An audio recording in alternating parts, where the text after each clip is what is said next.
Hello, this is Radio KAOS, and my hair is bigger than my actual head. Today I'd like to talk about the relationship between climate change and socio-economic, political, environmental strife. In some ways the connection seems so obvious that it's like, how can I even talk about it?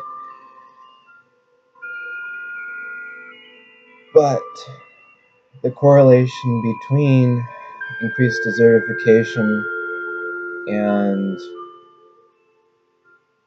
civil unrest is, when we look at places in the world where there's increased desertification, lack of potable water, lack of precipitation, deforestation, when we look at the places where those are the greatest problems, we also find the greatest amount of political civil unrest, the greatest amount of, sorry, turn on my cigarette roast a little bit, greatest amount of civil war, coup d'etats, all sorts of things. I just got done reading Collapsed by Jared Diamond. It took me nearly a year to wade through, and it was definitely worth it, but about 600 pages of teeny tiny print. But of course he lays out the thesis from beginning to end about how environmental devastation leads to the collapse of civilizations, but also the tie between environmental devastation and these problem areas in the world, including areas everywhere like Bitterroot, Montana, the Bitterroot Valley that has been a copper mining, ranching, and mining area for a very long time, and is now dealing with a lot of problems associated with the fallout from mining and ranching.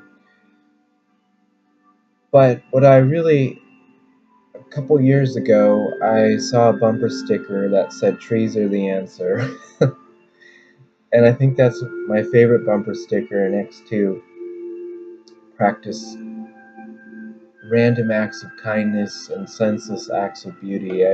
When I had a car, I was tempted to put that bumper sticker on it, but I don't like to practice being a public citizen through my bumper stickers, so I resisted.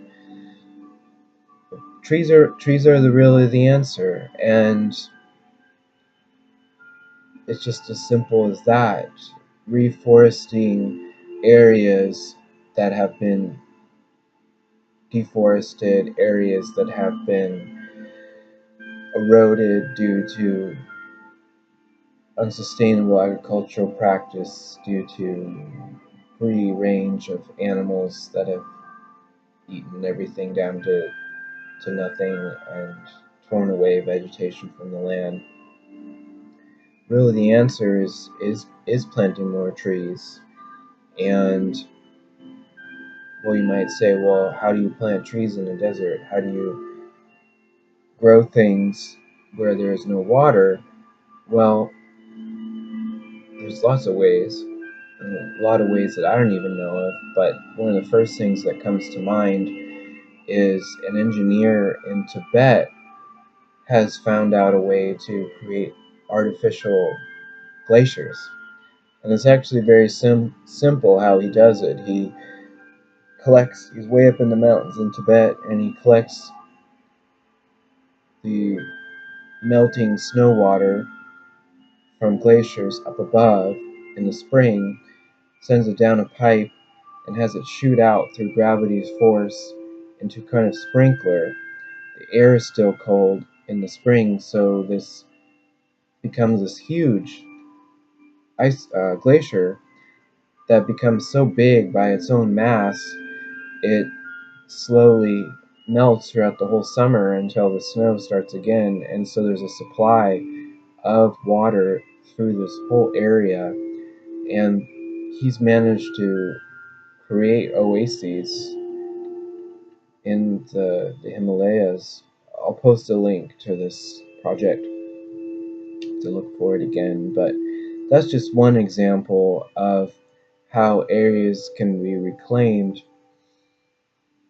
We saw during the Great Depression in the 1930s United States the farm administration and the reclamation projects that really became gung-ho in the New Deal era, because whole states were flying away and landing in California. The problem of the raping and pillaging of land through monocultural practices was part of what fueled the devastation of the Great Depression and the hunger and starvation that resulted. So let's see, we'll try to get this 15 minutes.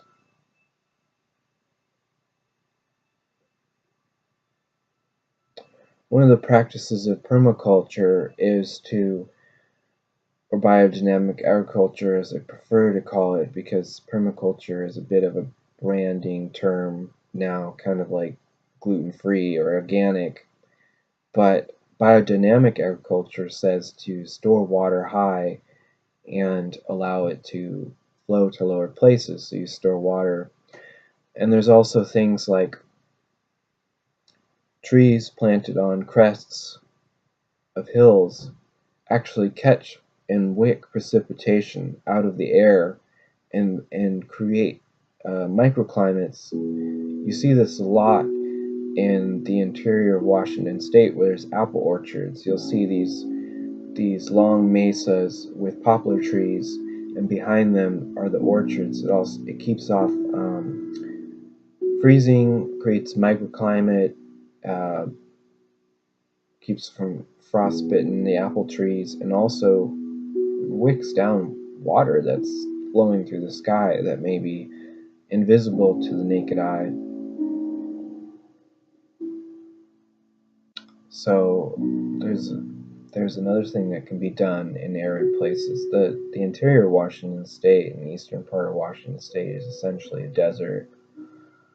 Wenatchee has a great example of terraforming with the Ohme gardens. It took 50 years to build. A couple started it in the Great Depression era, but they managed to create this oasis in the middle of the Columbia River Gorge, and you can see it for miles around. It's like, you're like, first thing I noticed when I went to Wenatchee for the first time in 2013 was that I could see this on the crest of this desert hill, this amazing stand of trees, and it had all these towers and stairs.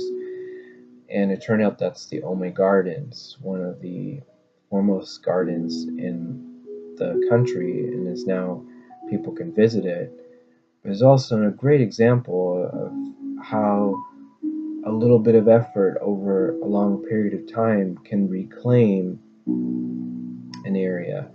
Now the interior of the state has always been kind of scrub land or desert, so it's not necessarily reclaiming, but the conditions in eastern Washington are very similar to the conditions in places like Iraq, Afghanistan, Syria, Egypt, places in Russia, places in China. There may be less water in the Middle East, but there is water, and the same atmosphere with particulate matter covers the entire planet. So water can always be drawn out of somewhere and stored. This is just kind of a rambling introduction to my thoughts concerning the connection between climate change and civil strife, but I've wanted to write an article on RX Press for a long time and haven't managed to wrap my head around it, so I thought I would just kind of improvisationally throw some thoughts out there, because I think this is a really important idea and also a very simple way to make the quality of life better, and to start on the small scale. People, if they plant trees, if they practice xeriscaping, if they practice storing water, polycultural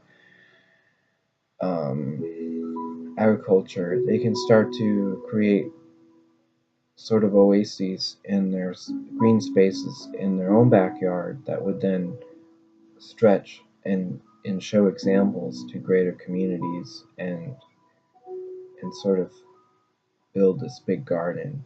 And trees really are the answer. Thank you.